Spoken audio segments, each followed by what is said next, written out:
നമുക്ക് അമേരിക്കൻ മലയാളികൾക്ക് അഭിമാനിക്കാവുന്ന ഒരു വ്യക്തി കാസർഗോഡ് നിന്ന് ഒരുപാട് പ്രതിസന്ധികൾ തരണം ചെയ്ത് ഇന്ന് അമേരിക്കയിൽ ഹൂസ്റ്റണിൽ ജഡ്ജിയായിട്ട് മാറിയിരിക്കുകയാണ് കാസർഗോഡുകാരനായ സുരേന്ദ്രൻ. ഞാൻ ബീഡിപ്പണി എടുക്കുന്നുണ്ട്, അതിൻ്റെ ഇടയിൽ പിന്നെ കൂലിപ്പണിക്കൊക്കെ പോകുമായിരുന്നു ആ ഒരു പീരീഡിൽ. പക്ഷേ ഈ SSLC കഴിഞ്ഞിട്ട് പിന്നെ എനിക്ക് മുൻപോട്ട് പഠിക്കാൻ കഴിയാത്ത ഒരവസ്ഥ വന്നു. അങ്ങനെ ഞാൻ പഠിത്തം നിർത്തി പൂർണ്ണമായും. പിന്നെ ബീഡി തൊഴിലാളിയായി. നിങ്ങളെ സഹായിച്ചാൽ ഒരാൾക്ക് ഭാവിയിൽ ഒരു അഭിഭാഷകനായി മാറാം, നിങ്ങൾ സഹായിച്ചിട്ടില്ലെങ്കിൽ എനിക്ക് വീണ്ടും എൻ്റെ കൂലിപ്പണിക്ക് പോകാം. അപ്പോൾ നിങ്ങളാണ് തീരുമാനിക്കേണ്ടത്. അപ്പോൾ അത് എനിക്ക് തോന്നുന്നു അദ്ദേഹത്തിന് അത് ടച്ച് ചെയ്തു. അമേരിക്കയിൽ തിരഞ്ഞെടുക്കപ്പെട്ട ആദ്യത്തെ മലയാളി ജില്ലാ ജഡ്ജാണ് ഞാൻ. ഇവിടെയുള്ള മുഴുവൻ ജില്ലാ കോടതികളിലും ഏറ്റവും കൂടുതൽ ക്രിമിനൽ കേസസ് ഡിസ്പോസ് ചെയ്തത് 240 ഡിസ്ട്രിക്ട് കോർട്ടാണ് നമ്മളാണ്. സിവിലായാലും ക്രിമിനലിലായാലും ഏറ്റവും കൂടുതൽ ജൂറി ട്രയൽ നടത്തിയത് ഞാനാണ്. ഇതുവരെ 5 ജഡ്ജിമാർ മാത്രമേ ഈ കോടതിയിൽ ഇതിനു മുമ്പേ ഉണ്ടായിട്ടുള്ളൂ. അപ്പോൾ ചില ജഡ്ജിമാർ ഒരുപാട് കാലം ഇരുന്നിട്ടുണ്ടെന്ന് ചുരുക്കം. ഈ കോടതി ബിൽഡിങ്ങും പിന്നെ അതിൻ്റെ അപ്പുറത്തെ സൈഡിൽ ഒരു ബിൽഡിംഗ് ഉണ്ട്, ജയില്. ഈ ജയിലിൻ്റെ അടിയിലൂടെ ഒരു തുരങ്കം ഉണ്ടാക്കിയിട്ട് ആ തുരങ്കത്തിലൂടെയാണ് ഈ കാണുന്ന കോർട്ടിലേക്ക് പോലീസുകാർ കൊണ്ടുവരുന്നത്. അണ്ടർഗ്രൗണ്ടിലേക്ക് കൂടിയിട്ടാണ് ഈ ജയിൽ പുള്ളികളെ മുഴുവനും ഇവിടെ കൊണ്ടുവരുന്നത്. ഈ ഒരു പൊസിഷനിലേക്ക് വരിക എന്ന് പറഞ്ഞാൽ ഞങ്ങളെ അമേരിക്കൻ മലയാളികളെ സംബന്ധിച്ച്, പ്രത്യേകിച്ച് അമേരിക്കൻ മലയാളികളെ സംബന്ധിച്ച് ഞങ്ങൾക്ക് അഭിമാനിക്കാവുന്ന ഒരു കാര്യമാണ്. ഇത്ര കഠിനാധ്വാനത്തിലൂടെ ഈ ഒരു പൊസിഷനിലേക്ക് എത്താനുള്ളൊരു കാരണവും ആ വഴിയിലേക്ക് അതിനെക്കുറിച്ചൊന്ന് വിശദീകരിക്കാമോ? ഒരു യാത്ര എന്ന് പറയുന്ന ഒരു വലിയ യാത്രയായിരുന്നു. പക്ഷെ അത് എനിക്ക് തോന്നുന്നത് നമ്മളുടെ മലയാളികളുടെ, ഒരുപാട് മലയാളികളുടെ ജീവിതം എടുത്ത് നോക്കിയാൽ ഇത്രയോ അല്ലെങ്കിൽ ഇതിനേക്കാളും കൂടുതലും കഷ്ടപ്പാടോ അല്ലെങ്കിൽ ഒരു വലിയ ത്യാഗത്തിൻ്റെതായ ഒരു യാത്ര നമുക്ക് കാണാം. അപ്പോൾ അങ്ങനെയുള്ളൊരു യാത്രയിൽ ഒരംഗം കൂടി എന്ന് മാത്രമേ എനിക്ക് എന്നെക്കുറിച്ച് പറയാനുള്ളൂ. ഞാൻ കാസർഗോഡ് ജില്ലയിലെ ബളാൽ എന്ന് പറയുന്ന ഒരു സ്ഥലത്താണ് ഞാൻ ജനിച്ചു വളർന്നത്. 6 മക്കളാണ് എൻ്റെ അച്ഛനും അമ്മക്കും. അച്ഛനും അമ്മയും കൂലിപ്പണിക്കാരായിരുന്നു. പിന്നെ ബളാൽ ഗവൺമെൻറ് ഹൈസ്കൂളിലാണ് ഞാൻ പഠിച്ചത്. വളരെ ഇൻഫ്രാസ്ട്രക്ചറൊന്നും ഇല്ലാത്ത വളരെ ശോചനീയമായി നിൽക്കുന്ന ഒരു ഹൈസ്കൂളായിരുന്നു. അത് ഇപ്പോഴും അതിൻ്റെ അവസ്ഥ അത് തന്നെയാണ്. കഴിഞ്ഞ ദിവസം ഫേസ്ബുക്കിലൂടെ ഞാൻ കണ്ടായിരുന്നു, ഒരു പാലമര ചോട്ടിലിരുന്നിട്ടാണ് ഞങ്ങൾ മിക്കവാറും എല്ലാവരും. ഇപ്പോൾ ഞാൻ നാട്ടിൽ പോയ സമയത്ത് എൻ്റെ ക്ലാസ്മേറ്റ്സ് ഒക്കെ വന്നിട്ടുണ്ടായിരുന്നു. അപ്പോൾ ഞങ്ങൾ ആ പാലമര ചോട്ടിലിരുന്നിട്ട് പിന്നെ ഒരു ഫോട്ടോ ഒക്കെ എടുത്തിട്ടുണ്ടായിരുന്നു. ദൗർഭാഗ്യവശാലി അവർ ആ പാലമരം മുറിച്ച് കളഞ്ഞു. അതൊരു നോസ്റ്റാൾജിയാണ് ശരിക്കും അത്. പക്ഷേ ആ സ്കൂളിൻ്റെ അവസ്ഥ ഇപ്പോഴും വളരെ പരിതാപകരമായിട്ടാണുള്ളത്. ഈ വീഡിയോ കേൾക്കുന്ന പിന്നെ കേരളത്തിലെ മന്ത്രിമാരോ ആരെങ്കിലും നേതാക്കന്മാരോ കണ്ടെങ്കിൽ ആ സ്കൂളൊന്ന് ഒന്ന് നന്നാക്കിയെടുക്കാനുള്ള ഒരു ശ്രമം നടത്തി അത് വലിയ കാര്യമായിരിക്കും. ഏതായാലും എൻ്റെ ഒരു ഇതിലേക്ക് പോകുമ്പോൾ ആ സ്കൂളിൽ പഠിച്ചിട്ടാണ് ഞാൻ വളർന്നത്. ഞാൻ നേരത്തെ പറഞ്ഞ പോലെ എൻ്റെ അച്ഛനും അമ്മയും വളരെ പാവപ്പെട്ട കുടുംബത്തിലെ ആളുകളാണ്, കൂലിപ്പണി എടുത്തുകൊണ്ടാണ്. അതുകൊണ്ട് തന്നെ ഒരു വലിയ വിദ്യാഭ്യാസം നൽകാനോ അല്ലെങ്കിൽ ഞങ്ങൾക്ക് മെച്ചപ്പെട്ടൊരു ജീവിത സാഹചര്യം ഉണ്ടാക്കാനുള്ള ഒരു ശേഷി അവരെ സംബന്ധിച്ചിടത്തോളം ഉണ്ടായിട്ടില്ല. എൻ്റെ മൂത്ത 2 ആളുകൾ പിന്നെ ചേച്ചിമാരായിരുന്നു. അവർ 2 ആളും ചെറിയ ക്ലാസ്സിൽ തന്നെ പഠിത്തം നിർത്തി. ഞാനും എൻ്റെ ജ്യേഷ്ഠനും ഒന്നിച്ചായിരുന്നു 1-ാം ക്ലാസ്സിൽ ചേർന്നത്. എൻ്റെ താഴെ 2 ആളുകൾ. അപ്പോൾ 10ാം ക്ലാസ്സിലൊക്കെ സ്കൂളിൽ പോകുമ്പോൾ ഒന്നും നമ്മൾ സാധാരണ പറയാറില്ലേ അതിരുകളില്ലാത്ത സ്വാതന്ത്ര്യം എന്ന്. അത് എൻ്റെ ജീവിതത്തിൽ 2 തവണ ഉണ്ടായിട്ടുണ്ട്. ഞാനത് ഇതിനു മുമ്പ് ഒരു ഇൻ്റർവ്യൂവിൽ പറഞ്ഞിട്ടുണ്ടായിരുന്നു. അതിലൊന്ന് ഞാൻ എൻ്റെ ഹൈസ്കൂൾ ജീവിതകാലത്താണ്. കാരണം എൻ്റെ അച്ഛനും അമ്മക്കും ഒന്നും അറിയില്ല. ഇപ്പോൾ നമ്മൾക്കറിയാമല്ലോ, നമ്മളുടെ ചുറ്റുപാടിൽ ഒരു കുട്ടികളിപ്പോൾ ജനിക്കുമ്പോൾ തന്നെ നമ്മൾ തീരുമാനിച്ചോ ഒരു ഡോക്ടറാണോ എഞ്ചിനീയറാണോ പിന്നെ IAS കാരനാണോ എന്നൊക്കെ തീരുമാനിക്കുന്ന ഒരു ചുറ്റുപാടിലാണ് നമ്മൾ ജീവിക്കുന്നത്. പക്ഷേ അങ്ങനെയുള്ള യാതൊരു നിയന്ത്രണങ്ങളും അല്ലെങ്കിൽ ഒരു കാഴ്ചപ്പാടുകളും ഇല്ലാത്ത ഒരു കുടുംബത്തിൽ നിന്നാണ്. കാരണം അവർക്ക് അറിയില്ലായിരുന്നു, വിദ്യാഭ്യാസം ഇല്ലാത്ത ഒരു അച്ഛൻ്റെയും അമ്മേൻ്റെയും പാവപ്പെട്ട കുടുംബത്തിൽ. അങ്ങനെയുള്ളൊരു ചുറ്റുപാടിലാണ് ഞാൻ വളർന്ന് വന്നത്. അതുകൊണ്ട് തന്നെ അവർക്ക് ഒന്നും അറിയില്ലായിരുന്നു. അപ്പോൾ എനിക്ക് പഠിക്കണ്ടേ എവിടെ എത്തണം എന്നൊക്കെ തീരുമാനിക്കാനുള്ള സ്വാതന്ത്ര്യം എനിക്കുണ്ടായിരുന്നു. ആ സമയത്ത് അങ്ങനെ ഒരു വലിയ പിന്നെ പഠിക്കണം എന്നുള്ളൊരു വലിയ ആവേശമോ ജിജ്ഞാസയോ തീരുമാനമോ ഇല്ലാത്ത ഒരു തെമ്മാടിയായ ഒരു കുട്ടി എന്ന് വേണമെങ്കിൽ നമുക്ക് പറയാം. ആ സമയത്ത് ഒരു സമരം ഉണ്ടെങ്കിൽ അതിന് മുമ്പിൽ ഞാനുണ്ടാവും. അങ്ങനെ വീട്ടിൽ പോയാൽ ഹോംവർക്കൊന്നും ഉണ്ടാവില്ല, പുസ്തകങ്ങളൊക്കെ വീട്ടിൽ എറിഞ്ഞ് കൂട്ടുകാരൊക്കെ കളിച്ച് വളരുന്ന ഒരു ചെറുപ്പകാലം. പക്ഷേ ഒരു 8ാം ക്ലാസ്സോടുകൂടി ഞാൻ പല പണിയും ചെയ്യാൻ പോകാൻ തുടങ്ങി. 9ാം ക്ലാസ്സിൽ പഠിക്കുന്ന സമയത്ത് തൊട്ടടുത്തുള്ള പിന്നെ ഒരു കടയിൽ നിൽക്കാനും, അതോടൊപ്പം തന്നെ എൻ്റെ മൂത്ത 2 ചേച്ചിമാരും ബീഡി തൊഴിലാളികളായിരുന്നു. അപ്പോൾ അവരുടെ കൂടെ ബീഡി തൊഴിലെടുക്കുന്ന ഒരു സ്ഥിതി പിന്നെ ഉണ്ടായിരുന്നു, എസ്പെഷ്യലി 2ാമത്തെ ചേച്ചി. അപ്പോൾ അതിൻ്റെ ഇടയിൽ ഞാൻ 8ാം ക്ലാസ്സിൽ പഠിക്കുന്ന സമയത്ത് എൻ്റെ മൂത്ത ചേച്ചി കല്യാണം കഴിഞ്ഞിട്ട് ഏകദേശം ഒരു 2 വർഷം കഴിഞ്ഞിട്ടേ ഉണ്ടാവുള്ളൂ. അവളുടെ ഒരു പെൺകുട്ടി ജനിച്ചിട്ടുണ്ടായിരുന്നു. മോൾക്ക് 1 വയസ്സും 3 മാസവും പ്രായമായ സമയത്ത് അവിചാരിതമായി ഞങ്ങളുടെ ജീവിതത്തിൽ ഞങ്ങളൊരിക്കലും പ്രതീക്ഷിക്കാത്ത ഒരു സംഭവം നടന്നു. ഞങ്ങൾക്ക് എൻ്റെ മൂത്ത ചേച്ചീനെ നഷ്ടപ്പെട്ടു. അത് വളരെ അവിചാരിതമായിരുന്നു. ആ ഷോക്കിൽ നിന്ന് എനിക്കോ എൻ്റെ കുടുംബത്തിനോ അതിനുശേഷം രക്ഷപ്പെടാൻ കഴിഞ്ഞിട്ടുണ്ട് എന്ന് എനിക്ക് തോന്നുന്നില്ല. ഇപ്പോഴും ഒരു ദിവസം പോലും അവളെക്കുറിച്ച് ആലോചിക്കാത്തൊരു ദിവസം ഉണ്ടായില്ല. അവളുടെ മോൾക്കിപ്പോൾ 40-ലേറെ വയസ്സായി. അവൾ കല്യാണം കഴിച്ച് പിന്നെ 40-ൻ്റെ അടുത്ത് പിന്നെ വയസ്സായി. അപ്പോൾ കല്യാണം കഴിച്ച് കുട്ടികളൊക്കെ ആയി. അവൾക്ക് 1 വയസ്സും 3 മാസം പ്രായം ഉണ്ടാകുമ്പോഴാണ് ആ മരണത്തിൽ എനിക്കോ എൻ്റെ കുടുംബത്തിനോ നീതി കിട്ടിയിട്ടില്ല എന്ന്. അതൊരു സത്യമാണ്. ഞങ്ങൾക്ക് നീതി നിഷേധിക്കപ്പെട്ട ഒരു സംഭവമായിരുന്നു അത്. അപ്പോൾ അതിനുശേഷം ഞാൻ ഹൈസ്കൂൾ കഷ്ടി പാസ്സായി.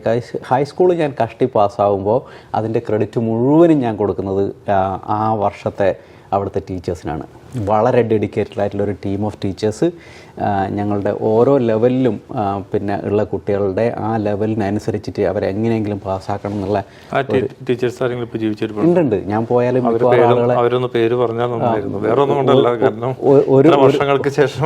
ഒരു പിടി ടീച്ചേഴ്സുണ്ട്. ഞങ്ങൾ പണിക്കർ മാഷ് എന്ന് വിളിക്കുന്ന അത് പണിക്കർ, മേരിക്കുട്ടി ടീച്ചർ, സുരേന്ദ്രൻ സാർ, അങ്ങനെ ഒരു പിടി ആളുകൾ. അന്നത്തെ നാരായണ മാഷായാലും മത്തായി മാഷ്, അങ്ങനെ ഓരോ ആളുകൾ, മത്തായി മാഷ് നാരായണ മാഷ് മരിച്ചുപോയി.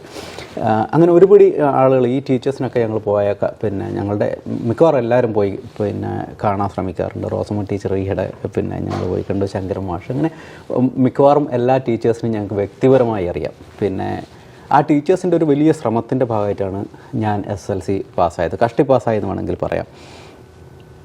അപ്പോൾ ഞാൻ ബീഡിപ്പണി എടുക്കുന്നുണ്ട്. അതിൻ്റെ ഇടയിൽ പിന്നെ കൂലിപ്പണിക്കൊക്കെ പോകുമായിരുന്നു ആ ഒരു പീരീഡിൽ. പക്ഷേ ഈ SSLC കഴിഞ്ഞിട്ട് പിന്നെ എനിക്ക് മുൻപോട്ട് പഠിക്കാൻ കഴിയാത്ത ഒരവസ്ഥ വന്നു. അങ്ങനെ ഞാൻ പഠിത്തം നിർത്തി SSLC കഴിഞ്ഞിട്ട്. ആ ഒരു വർഷം ഞാൻ പിന്നെ പോകാതിരുന്നു. ആ ഒരു വർഷം എൻ്റെ ജീവിതത്തിൽ ഒരു വലിയ മാറ്റം ഉണ്ടാക്കിയൊരു വർഷമാണ്. ഞാൻ പൂർണ്ണമായും പിന്നെ ബീഡി തൊഴിലാളിയായി. അപ്പോൾ വിദ്യാഭ്യാസത്തിൻ്റെ ഒരു പ്രാധാന്യം എന്താണ് എന്ന് സ്വയം ബോധ്യപ്പെടുന്ന ഒരു വർഷമായിരുന്നു അത്. അപ്പോൾ പിറ്റത്തെ വർഷം ഞാൻ ആര് അപേക്ഷ കൊടുത്താലും അഡ്മിഷൻ കിട്ടുന്ന ഒരു കോളേജ് അന്ന് അവിടെ ഉണ്ടായിരുന്നു. AK Nayanar memorial government college ഇളയിരുത്തിട്ട്. അവിടെ അന്ന് പ്രീ ഡിഗ്രി മാത്രമല്ല, പ്രീ ഡിഗ്രി തന്നെ 3rd and 4th ഗ്രൂപ്പ് മാത്രമേ അവിടെ ഉള്ളൂ. വളരെ പിന്നോക്കം നിൽക്കുന്ന ആളുകൾ മാത്രം പോകുന്ന ഒരു വലിയ മലമണ്ടയിലുള്ള ഒരു പിന്നെ ഗവൺമെൻറ് കോളേജായിരുന്നു. പക്ഷേ ഇന്ന് അതൊരു വലിയ വിദ്യാഭ്യാസ സ്ഥാപനമായി മാറി. ഒരുപാട് ഡിഗ്രി കോഴ്സസ്, ഒരുപാട് PG കോഴ്സസൊക്കെ ഉള്ള ഒരു വലിയ സ്ഥാപനമായിട്ട് ഇന്നത് മാറി. അതിലെനിക്കൊരു വലിയ അഭിമാനമുണ്ട്. ഞാൻ കഴിഞ്ഞ പ്രാവശ്യം പോയിട്ടാകുമ്പോൾ എനിക്ക് അവരുടെ ഒരു സ്വീകരണമൊക്കെ തന്നിരുന്നു. അപ്പോൾ ആ കോളേജിൽ ഞാൻ പഠിച്ച് പോകുമ്പോഴും ഈ വീക്കെൻഡിലൊക്കെ ഞാൻ പണിക്ക് പോവും. മിക്കവാറും ദിവസങ്ങളിൽ വൈകുന്നേരങ്ങളിലൊക്കെ പണിയെടുത്ത് അങ്ങനെയാണ് പിന്നെ കഴിഞ്ഞിരുന്നത്. പക്ഷേ കിട്ടുന്ന സമയത്തൊക്കെ വായിക്കാനും പഠിക്കാനുള്ളൊരു ശ്രമം ഞാൻ അതിൻ്റെ ഇടയിൽ തന്നെ കണ്ടെത്തിയിരുന്നു. ക്ലാസ്സിൽ 2ാമനായിട്ട് ആ കോളേജിൽ ടോട്ടൽ 3rd ഗ്രൂപ്പിൻ്റെ 4th ഗ്രൂപ്പിൻ്റെ കമ്പൈൻഡ് ഗ്രൂപ്പിൽ ഒരു ഏറ്റവും കൂടുതൽ മാർക്ക് വാങ്ങിയ 2ാമത്തെ സ്റ്റുഡൻ്റായിട്ട് ഫസ്റ്റ് ക്ലാസ്സോടുകൂടി ഞാൻ പ്രീ ഡിഗ്രി പാസ്സായി. പയ്യന്നൂർ കോളേജിലേക്ക് പോയി പൊളിറ്റിക്കൽ സയൻസ് എടുക്കാൻ വേണ്ടിയിട്ട്. അന്ന് പൊളിറ്റിക്കൽ സയൻസ് എടുക്കണം എന്നുള്ളൊരു ധാരണയുടെ അടിസ്ഥാനത്തിലാണ്. ഒരുപാട് പോകണം. പിന്നെ വളാലിൽ നിന്ന് പയ്യന്നൂരേക്ക് പോകണമെങ്കിൽ 2 ബസ് മിനിമം കയറണം. വല്ലപ്പോഴും മാത്രമാണ് ഞാൻ കോളേജിൽ പോകുന്നത്. അപ്പോൾ പിന്നെ പയ്യന്നൂർ കോളേജിൻ്റെ പൊളിറ്റിക്കൽ സയൻസ് ഡിപ്പാർട്ട്മെൻറ്റിൻ്റെ ഒരു പ്രത്യേകത എന്ന് വെച്ചാൽ മിക്കവാറും എല്ലാ വർഷവും അവിടെ ഒരു റാങ്ക് ഹോൾഡറെ പ്രൊഡ്യൂസ് ചെയ്യുന്നൊരു ഒരു ക്യാമ്പസായിരുന്നു അത്, പൊളിറ്റിക്കൽ സയൻസ് ഡിപ്പാർട്ട്മെൻറ്റിൽ. അപ്പോൾ അതുകൊണ്ട് തന്നെ അതിൻ്റെതായ ഒരു സ്ട്രിക്റ്റ് നമ്മളുടെ അടുത്തുനിന്ന് ഒരു എക്സ്പെക്റ്റേഷൻ, കുട്ടികളുടെ അടുത്തുനിന്ന് ഒരു എക്സ്പെക്റ്റേഷൻ ടീച്ചേഴ്സിനുണ്ടായിരുന്നു. അപ്പോൾ ഫസ്റ്റ് ഇയറിൻ്റെ എക്സാം ആവുന്ന സമയത്ത് എന്നെ എക്സാം എഴുതാൻ സമ്മതിക്കാൻ കഴിയാത്ത ഒരു അവസ്ഥ ടീച്ചേഴ്സിന് വന്നു. ഹെഡ് ഓഫ് ദി ഡിപ്പാർട്ട്മെൻറ്റ് പറഞ്ഞു, നിങ്ങൾക്ക് പരീക്ഷ എഴുതാൻ പറ്റില്ല, കാരണം എൻ്റെ അറ്റൻഡൻസ് അത്രയും കുറവായിരുന്നു. വല്ലപ്പോഴും മാത്രമേ പോവുള്ളൂ. അപ്പോൾ അതിനൊരു പ്രധാനപ്പെട്ട കാരണം പല ദിവസങ്ങളിൽ ഞാൻ ജോലിക്ക് പോകേണ്ടി വന്നു. അവിടെ പോയി ഇത്ര ദൂരം യാത്ര ചെയ്ത് പോയി വരാനുള്ളൊരു സാമ്പത്തിക പ്രയാസവും കാര്യങ്ങളൊക്കെ ഉണ്ടായിരുന്നു. അപ്പോൾ ഞാൻ ടീച്ചറിനോട് പറഞ്ഞത് ഒരു കാര്യം, ടീച്ചർ ദയവ് ചെയ്ത് ഈ വർഷം എന്നെ പരീക്ഷയ്ക്ക് ഇരുത്താൻ ശ്രമിക്കുക. നിങ്ങളുടെ എക്സ്പെക്റ്റേഷൻ അനുസരിച്ചിട്ട് എൻ്റെ മാർക്ക് വന്നിട്ടില്ലെങ്കിൽ ഞാൻ അടുത്ത പ്രാവശ്യം നിങ്ങളോട് ഇത് ആവശ്യപ്പെടാൻ പോകുന്നില്ല എന്ന്. അപ്പോൾ അവസാനം ടീച്ചർ എന്തോ ഒരു കരുണ തോന്നി എന്നോട് എന്നെ എക്സാമിന് ഇരിക്കാൻ സമ്മതിച്ചു. ക്ലാസ്സിലെ ഏറ്റവും നല്ല മാർക്കോടുകൂടി ഫസ്റ്റ് ഇയർ കംപ്ലീറ്റ് ചെയ്യുന്ന ഒരു സ്റ്റുഡൻ്റായി മാറി. അപ്പോൾ പിന്നീട് അവർ മനസ്സിലാക്കി ഇതുകൊണ്ടാണ് ഇയാൾ വരാത്ത, അല്ലാതെ ഒരു ഉഴപ്പൻ സ്റ്റുഡൻ്റ് ആയതുകൊണ്ടല്ല എന്ന്. അപ്പോൾ പയ്യന്നൂർ കോളേജിൽ നിന്നും പിന്നെ ഫസ്റ്റ് ക്ലാസ്സോടുകൂടി ടോപ്പ് 2 എന്ന നിലയിൽ അവിടെ നിന്ന് ഞാൻ ഗ്രാജുവേറ്റ് ചെയ്തു. അങ്ങനെയാണ് ഗവൺമെൻറ് ലോ കോളേജിലേക്ക് പോകുന്നത്. അവിടെ നിന്നാണ് പഠിക്കണം എന്നുള്ള ചിന്ത ആരംഭിച്ചത്. അതെ. അപ്പോൾ ഈ ഡിഗ്രിയുടെ ഒരു വിഷമം എനിക്കുള്ളത്, എനിക്ക് എൻ്റെ ടീച്ചേഴ്സിനോടുള്ളൊരു കടമ പൂർത്തീകരിക്കാൻ കഴിയാത്ത ഒരു ദുഃഖം എനിക്ക് എല്ലാ കാലത്തും നിലനിന്നിട്ടുണ്ട്. കാരണം പൊളിറ്റിക്കൽ സയൻസ് മേജർ എടുക്കുന്ന സമയത്ത് എൻ്റെ സബ്സിഡിയറി ഇക്കണോമിക്സും വേൾഡ് ഹിസ്റ്ററി ആയിരുന്നു. ആ എക്കണോമിക്സും വേൾഡ് ഹിസ്റ്ററിയും തന്നെ അതേ പേപ്പർ ഞാൻ പ്രീ ഡിഗ്രി പഠിച്ചിട്ടുണ്ടായിരുന്നു. പ്രീ ഡിഗ്രിക്ക് നല്ല മാർക്കോട് കൂടിയിട്ടാണ് വന്നത്. പക്ഷേ ഡിഗ്രിക്ക് ആ 2 സബ്സിഡിയറി പേപ്പറിനും എനിക്ക് കുറച്ച് മാർക്ക് കുറഞ്ഞു പോയി. മെയിൻ പേപ്പറിനൊക്കെ എനിക്ക് വളരെ നല്ല മാർക്കുണ്ട്. ഈ സബ്സിഡിയറി പേപ്പർ വേൾഡ് ഹിസ്റ്ററിക്കും എക്കണോമിക്സിനും പിന്നെ എനിക്ക് പ്രീ ഡിഗ്രിക്ക് കിട്ടിയ മാർക്ക് അതേ പേപ്പറിന് ഡിഗ്രിക്ക് കിട്ടിയിരുന്നെങ്കിൽ പിന്നെ ഞങ്ങൾക്ക് ആ വർഷം റാങ്ക് നഷ്ടപ്പെടില്ലായിരുന്നു പയ്യന്നൂർ കോളേജിന്. പക്ഷേ ചില സമയത്ത് ദൗർഭാഗ്യങ്ങൾ ഉണ്ടാവാമല്ലോ. ഞാൻ ആ സമയത്ത് മറ്റ് പല കാര്യങ്ങളിലും പരീക്ഷയുടെ സമയത്ത് മറ്റ് പല കാര്യങ്ങളുള്ളതുകൊണ്ട് സബ്സിഡിയറി ഞാൻ നേരത്തെ പഠിച്ചതുകൊണ്ട് ഞാൻ അങ്ങനെ വലിയ ഫോക്കസ് ചെയ്യാത്ത അതൊരു എൻ്റെ ഒരു പെശകായിട്ടാണ് ഞാൻ കാണുന്നത്. എനിക്ക് എൻ്റെ ടീച്ചേഴ്സിനോട് പൂർണ്ണമായ നീതി ചെയ്യാൻ പറ്റിയിട്ടില്ല എന്നുള്ളൊരു തോന്നൽ എനിക്ക് എല്ലാ കാലത്തും ഉണ്ടായിരുന്നു. പിന്നെ ഗവൺമെൻറ് ലോ കോളേജിൽ ചേർന്ന് അപ്പോൾ കോഴിക്കോടേക്ക് പോകണമല്ലോ. ഇളയരത്തട്ടും പയ്യന്നൂരും ഏതെങ്കിലും വീട്ടിൽ നിന്ന് യാത്ര ചെയ്ത് പോകാം. അപ്പോൾ കോഴിക്കോടാകുമ്പോൾ അത് പറ്റില്ല. അപ്പോൾ അവിടെ താമസിക്കണം. അപ്പോൾ താമസിക്കാനുള്ള സാമ്പത്തികവും കാര്യങ്ങളൊന്നുമില്ല.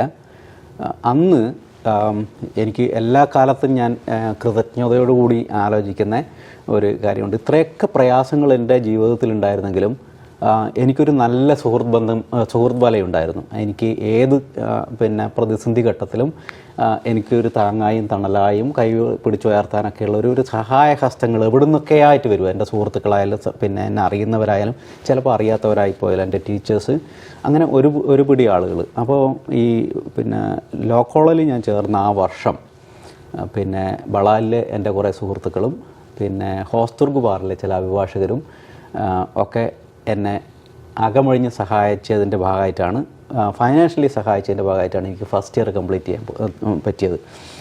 അപ്പോൾ ഈ ഫസ്റ്റ് ഇയർ ഇങ്ങനെ കംപ്ലീറ്റ് ചെയ്തു. ഇത് അങ്ങനെ തുടർന്ന് പോകാൻ പറ്റില്ല എന്ന് എനിക്ക് തോന്നി. മറ്റാളുകളുടെ, കാരണം എൻ്റെ സുഹൃത്തുക്കളൊക്കെ അതുപോലെ ഉള്ളവരാണ്. എല്ലാവർക്കും എല്ലാ കാലത്തും അങ്ങനെ സഹായിക്കാൻ പറ്റുന്ന ആളുകളായിരുന്നില്ല അവർ. പക്ഷേ അവരുടെ ഈ കഴിവില്ലായ്മയിൽ നിന്ന് പോലും പ്രയാസങ്ങളിൽ നിന്ന് പോലും അങ്ങനെ കൈ അയച്ച് സഹായിക്കുന്ന ഒരുപിടി സുഹൃത്തുക്കൾ എനിക്കുണ്ടായിരുന്നു. എൻ്റെ പിന്നീട് എൻ്റെ സഹപ്രവർത്തകരായ ആളുകൾ, ഹോസ്ദുർഗ് ബാറിലെ ആളുകളും. അപ്പോൾ ഞാൻ വിചാരിച്ചു എന്തെങ്കിലും ഒരു ജോലി സംഘടിപ്പിക്കുക എന്നുള്ളത് മാത്രമാണ് ഇത് മുമ്പോട്ട് കൊണ്ടുപോകാൻ പറ്റുന്നത്. അങ്ങനെ ഞാൻ, നിങ്ങൾക്കറിയുമെന്നറിയില്ല, തൃശ്ശൂരെ അവരുടെ കുടുംബം തൃശ്ശൂരാണ്, മാനുവൽ സൺസ്. അവർക്ക് കോഴിക്കോട് മാനുവൽ സൺസ് ഗ്രൂപ്പിന് കോഴിക്കോട് ഒരു ഹോട്ടൽ ഗ്രൂപ്പുണ്ട് അവർക്ക്. അതുപോലെ തന്നെ ജ്വല്ലറി ഉണ്ട്, Manuel sons Malabar palace Manuel sons jewellery. അപ്പോൾ എൻ്റെ ഒരു സുഹൃത്ത് മുഖേന ഞാൻ നേരെ അതിൻ്റെ ഓണർ, ഞങ്ങൾ സ്നേഹപൂർവ്വം വിളിക്കുന്ന ഉതുപ്പേട്ടൻ എന്നാണ്, ഉതുപ്പേട്ടൻ്റെ അടുത്ത് പോയി ഞാൻ പറഞ്ഞു ഞാനിങ്ങനൊരു ലോ സ്റ്റുഡൻ്റാണ്, എനിക്കൊരു ജോലി വേണം. അപ്പോൾ അവർ ഹോട്ടലിൽ അന്ന് ഒരു 2-3 ഭാഷ സംസാരിക്കാത്ത ആളുകൾ, അന്നത്തെ അവിടുത്തെ ഏക 3 സ്റ്റാർ ഹോട്ടലായിരുന്നു. ഇല്ലാത്തവരെ നമ്മൾ എടുക്കാറില്ല. ജ്വല്ലറിയിൽ ട്രെയിൻഡ് ആയിട്ടുള്ള ആളുകളല്ലാതെ എടുക്കാൻ പറ്റില്ല. അപ്പോൾ എങ്ങനെയാണ് എനിക്ക് സഹായിക്കാൻ പറ്റുക എന്ന് എനിക്കറിയില്ല. അപ്പോൾ ഞാൻ പറഞ്ഞു നിങ്ങൾ സഹായിച്ചാൽ ഒരാൾക്ക് പിന്നെ ഭാവിയിൽ ഒരു അഭിഭാഷകനായി മാറാം, നിങ്ങൾ സഹായിച്ചിട്ടില്ലെങ്കിൽ എനിക്ക് വീണ്ടും എൻ്റെ കൂലിപ്പണിക്ക് പോകാം, അപ്പോൾ നിങ്ങളാണ് തീരുമാനിക്കേണ്ടത്. അപ്പോൾ അത് എനിക്ക് തോന്നുന്നു അദ്ദേഹത്തിന് അത് ടച്ച് ചെയ്തു. അങ്ങനെ പിറ്റേ ദിവസം എന്നോട് ഹോട്ടലിൽ പിന്നെ വരാൻ പറഞ്ഞ് അങ്ങനെ ഹോട്ടലിൽ ഹൗസ് കീപ്പിങ്ങിൽ ഒരു ബോയ് ആയി എന്നെ പിന്നെ അപ്പോൾ അതിൽ വേറൊരു ഇതുണ്ട്. അങ്ങനെ ബോയ് ആയി എന്നെ അപ്പോയിൻ്റ് ചെയ്തതിന് ശേഷം അപ്പോൾ എൻ്റെ പഠിത്തം ഒരു ക്രൈസിസായി. അവിടെ ലോ കോളേജിലെ ക്ലാസ് എന്ന് പറയുന്നത് 10 മണി മുതൽ 4 മണി വരെയാണ്. എൻ്റെ ജോലി സമയം ഉച്ചയ്ക്ക് ശേഷം 2 മണി മുതൽ രാത്രി 11 മണിയാണ്. അപ്പം എല്ലാ ദിവസവും 10 മണി മുതൽ 1 മണി വരെയുള്ള ക്ലാസ്സിലിരിക്കും, നേരെ ജോലിക്ക് പോകും. അവിടുന്ന് ബാക്കിയുള്ള ക്ലാസ്സുകളിൽ പോകാതെ പിന്നെ സമയം കിട്ടുമ്പോൾ വായിച്ച് പഠിച്ച് ഏതായാലും മോശമില്ലാത്ത നിലയിൽ എനിക്ക് LLB കംപ്ലീറ്റ് ചെയ്യാൻ പറ്റി.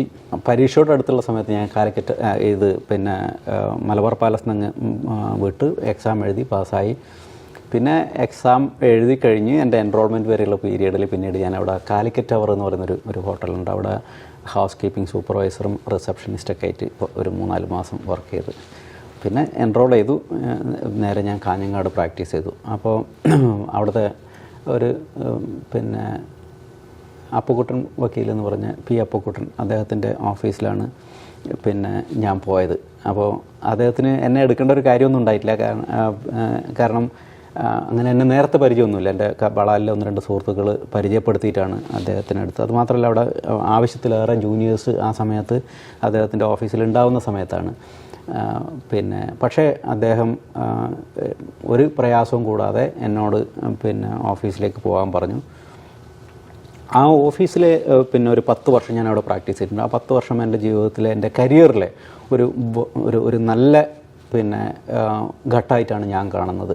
പുറകോട്ട് തിരിഞ്ഞു നോക്കുമ്പോൾ എൻ്റെ കരിയറിനെ പാകപ്പെടുത്താൻ പറ്റിയ ഒരു വലിയ പിന്നെ ഇതാണ്. ഞാൻ നേരത്തെ പറഞ്ഞ 1996 മുതൽ 2004-2005 വരെ പീരീഡിലായിരുന്നു ഞാൻ അവിടെ ഉണ്ടായിരുന്നത്. അപ്പോൾ ഞാൻ നേരത്തെ പറഞ്ഞിരുന്നില്ലേ ഈ അതിരുകളില്ലാത്ത സ്വാതന്ത്ര്യം എന്ന്, അതെനിക്ക് രണ്ടാമത് അനുഭവപ്പെട്ടത് ആ ഓഫീസിൽ നിന്നാണ്. അപ്പം പിന്നെ പലപ്പോഴും നമ്മളുടെ അഭിഭാഷക ജീവിതത്തിലെ കേരളത്തിൽ പ്രത്യേകിച്ച് ഇന്ത്യയിലെ മിക്കവാറും എല്ലായിടത്തും അമേരിക്കയിൽ നിന്ന് വ്യത്യസ്തമായിട്ട് ഒരു ആൾ പ്രൊഫഷനിലേക്ക് വന്നു കഴിഞ്ഞാൽ ആദ്യത്തെ കുറേ വർഷം പിന്നെ ഒരു ഓഫീസിൽ പോയി ഇരിക്കുക, സീനിയർ കൊടുക്കുന്ന എന്തെങ്കിലും കിട്ടിയാലായി, ഇല്ലെങ്കിൽ ഇല്ല. കാരണം അതാണ് അവിടുത്തെ ഒരു സിസ്റ്റം. ചിലപ്പോൾ സീനിയേഴ്സിനും ചിലപ്പോൾ പൈസ ഉണ്ടായിന്ന് വരില്ല അങ്ങനെ കൊടുക്കാൻ. ഒരു ഹയർ ചെയ്ത് ഒരു സാലറിയൊക്കെ കൊടുക്കാൻ മാത്രമുള്ള ഒരു സാമ്പത്തിക ശേഷി ചിലപ്പോൾ സീനിയർ ഓഫീസിനും ചിലപ്പോൾ ഉണ്ടായിന്ന് വരില്ല. പലപ്പോഴും ഈ ജൂനിയേഴ്സിൻ്റെ ഒരു സാമ്പത്തിക പ്രയാസം എല്ലാ കാലത്തും അനുഭവപ്പെടുന്ന ഒരു പ്രൊഫഷനാണിത്. ആദ്യഘട്ടങ്ങളിൽ പല ആൾക്കും ചിലപ്പോൾ കേസ് നടത്താൻ പറ്റിയെന്ന് വരില്ല. കാരണം ഒരു വിശ്വാസം വരിക, ഇത് ചെയ്യാൻ പറ്റുമെന്ന് തോന്നുക. കാരണം ഇത് ക്ലയൻസിൻ്റെ ഒരു ജീവിതം കൂടിയല്ലേ, അവരുടെ ഒരു ലൈഫല്ലേ. അപ്പോൾ പക്ഷേ എനിക്ക് ഒരു കോർട്ട് അപ്പോയിൻറ്റഡ് ഒരു കേസ് കിട്ടിയിട്ടുണ്ടായിരുന്നു. ജഡ്ജ് അപ്പോയിൻ്റ് ചെയ്ത് ഞാൻ പ്രാക്ടീസ് തുടങ്ങി ഒരു 6 മാസത്തിൻ്റെ ഉള്ളിൽ തന്നെ. അപ്പോൾ ഞാനത് ക്രോസ് എക്സാമിനൊക്കെ ചെയ്യുന്ന സമയത്ത് തുടങ്ങുന്ന സമയത്ത് അവിടെ ആകെ 2-3 എൻ്റെ പ്രായമുള്ള പുതിയ ജൂനിയർ ആയിട്ടുള്ള ആളുകളുണ്ടായിരുന്നു. അതുകൊണ്ട് എനിക്കൊരു കോൺഫിഡൻസും കാര്യങ്ങളൊക്കെ ഉണ്ടായിരുന്നു. ഞാൻ നന്നായിട്ട് ആ കേസ് നടത്തി. പക്ഷേ ഞാൻ ക്രോസ് എക്സാമിൻ ചെയ്ത് തിരിച്ചു നോക്കുമ്പോൾ എൻ്റെ സീനിയർ ബാക്കിലിരിക്കുന്നുണ്ട്. അപ്പോൾ അദ്ദേഹം ഇത് കണ്ട് അന്ന് വൈകുന്നേരം എന്നെ വിളിച്ചിട്ട് പറഞ്ഞു സിവിൽ കേസസിൽ എന്നെ പുറത്തൊന്ന് സഹായിക്കണം എന്ന് പറഞ്ഞ് പിറ്റത്തെ ആഴ്ച തൊട്ട് എനിക്ക് അത്യാവശ്യം കേസുകൾ തരാൻ തുടങ്ങി. 6 മാസം കഴിയുമ്പോൾ പൂർണ്ണമായും ആദ്യം ഇങ്ങനെ ചീഫ് എക്സാമിനേഷൻ നടത്താനുള്ളൊരു അവസരം തന്നു, പിന്നെ ക്രോസ് ചെയ്യാൻ തന്നു. 6 മാസത്തിൻ്റെ ഉള്ളിൽ എന്നെ കംപ്ലീറ്റ് കേസ് എന്നെ ഏൽപ്പിക്കുന്ന ഒരു നിലയിലേക്ക് വന്നു. അതിനുശേഷം പിന്നെയുള്ള ഒരു 8-9 വർഷക്കാലം എന്ന് പറയുന്നത് ആ ഓഫീസിലെ ഏത് കേസ് നടത്താനും ഉള്ള പൂർണ്ണ സ്വാതന്ത്ര്യം. മിക്കവാറും എല്ലാ ട്രയലും നടത്തിയ ഞാനാണ്. അതിനുശേഷം പൂട്ടം വക്കീലിൻ്റെ ഓഫീസിലെ പൂട്ടം വക്കീൽ ക്ലയൻസിനെ കൺസൾട്ട് ചെയ്യും, കാര്യങ്ങളൊക്കെ നോക്കും, ഞങ്ങൾ തമ്മിൽ കാര്യങ്ങൾ ഡിസ്കസ് ചെയ്യും ഒക്കെ. പക്ഷേ ഏത് കേസും നടത്താൻ ഇയാൾക്ക് പറ്റും എന്നൊരു കോൺഫിഡൻസിൻ്റെ അടിസ്ഥാനത്തിൽ ഏത് കേസും എന്നെ ഏൽപ്പിക്കാൻ ഒരു മടിയും കാണിക്കാത്തൊരു സീനിയറായിരുന്നു പൂട്ടം വക്കീൽ.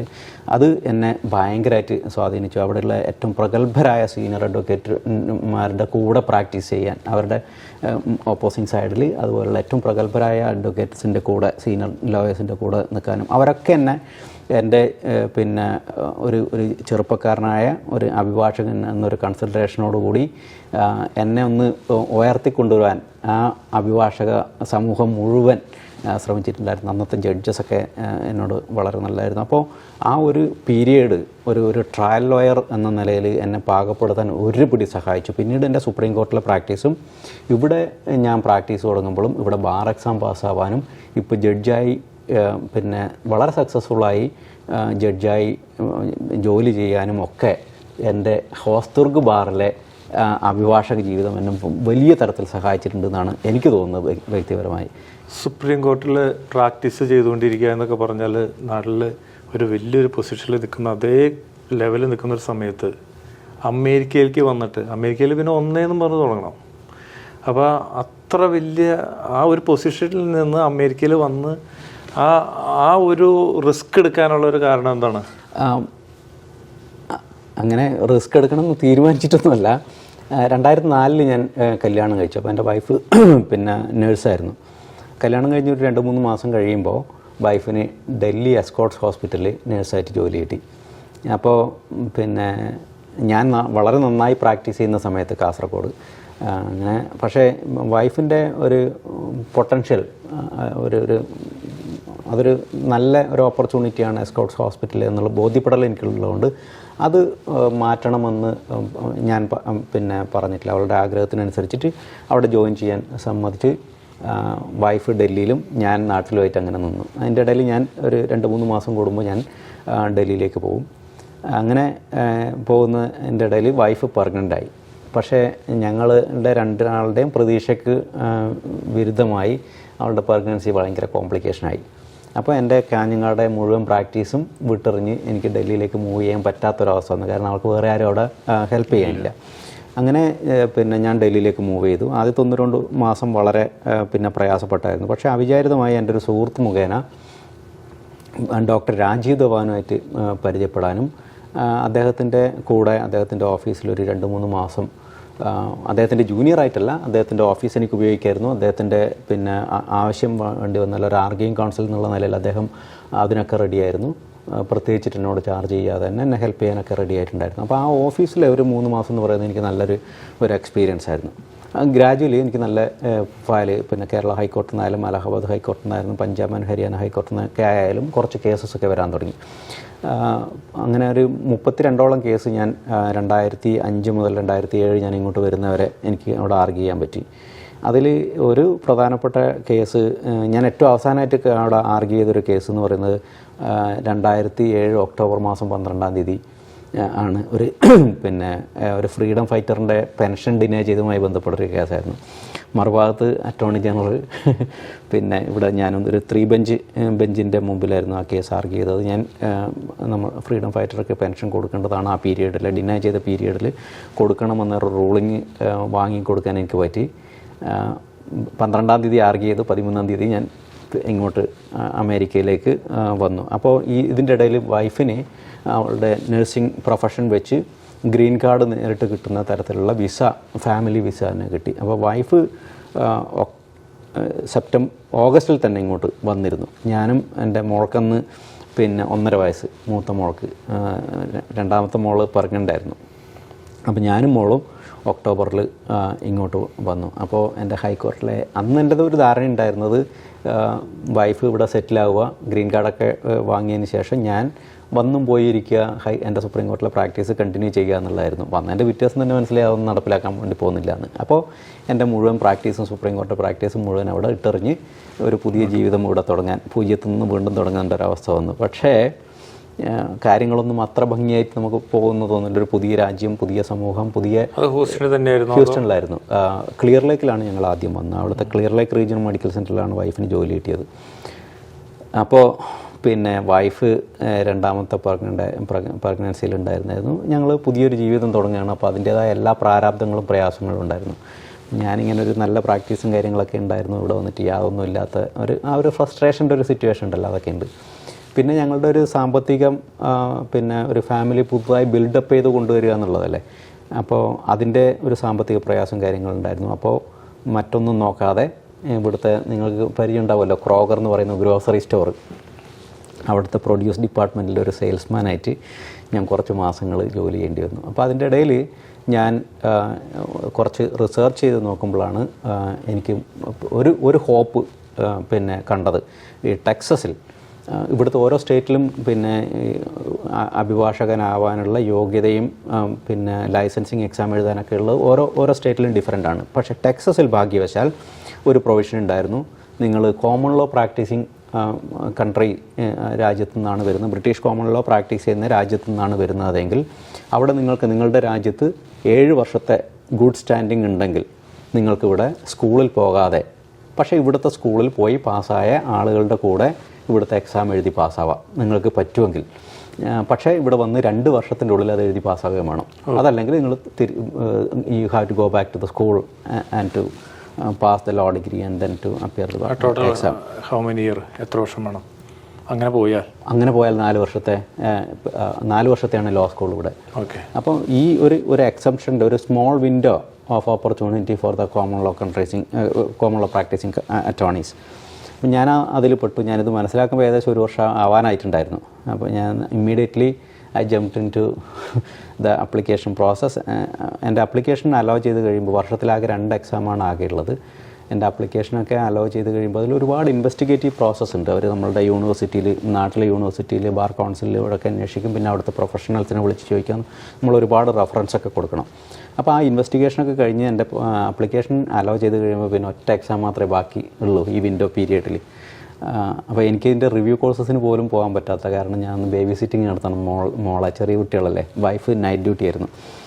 അപ്പോൾ ആ പീരീഡിലാണ് 5 മുതൽ 8 വരെയാണ് അവരുടെ റിവ്യൂ കോഴ്സ് ഉണ്ടായിരുന്നത്. അപ്പോൾ ഞാൻ കുറേ സ്റ്റഡി മെറ്റീരിയൽസ് വാങ്ങി കുറേ പ്രാവശ്യം അങ്ങ് വായിച്ച് പോയി. ഭാഗ്യവശാൽ ഫസ്റ്റ് അറ്റംപ്റ്റിൽ തന്നെ എനിക്ക് പാസ്സാവാൻ പറ്റി. അപ്പോൾ അതിനുശേഷം ഞാൻ ഏകദേശം ഒരു 100ഓളം ലോ ഫേമിൽ അപ്ലൈ ചെയ്തു. ഒരാൾ പോലും എന്നോടൊരു മറുപടി പോലും അയച്ചിട്ടില്ല, ഒരു റെസ്പോൺസ് പോലും എനിക്കുണ്ടായിരുന്നില്ല. അപ്പോൾ ഞാൻ വിചാരിച്ചു ഏതായാലും നമ്മളുടെ യാത്ര ഇവിടെ വരെ എത്തിയില്ലേ, ഇത്രയൊക്കെ എനിക്ക് ചെയ്യാൻ പറ്റി. അപ്പോൾ ഞാൻ സ്വന്തം പ്രാക്ടീസ് ചെയ്യാം എന്ന് തീരുമാനിച്ച് എൻ്റെ സ്വന്തം പ്രാക്ടീസ് ചെയ്യാൻ അങ്ങ് തുടങ്ങി.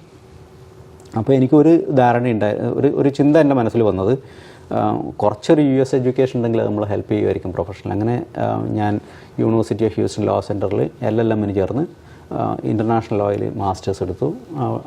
ആ കോഴ്സിൻ്റെ പാർട്ടായിട്ട് ഞാനൊരു പേപ്പർ പബ്ലിഷ് ചെയ്തിട്ടുണ്ടായിരുന്നു. ഈ ക്രൈംസ് ഓഫ് അഗ്രഷൻ്റെ ഒരു ഡെഫിനിഷനെ ക്രിട്ടിസൈസ് ചെയ്തിട്ടൊരു പുതിയ ഡെഫിനിഷൻ കൊടുത്തു. അത് ഒരു വെൽ റിസീവ്ഡ് പിന്നെ പേപ്പറായി മാറി.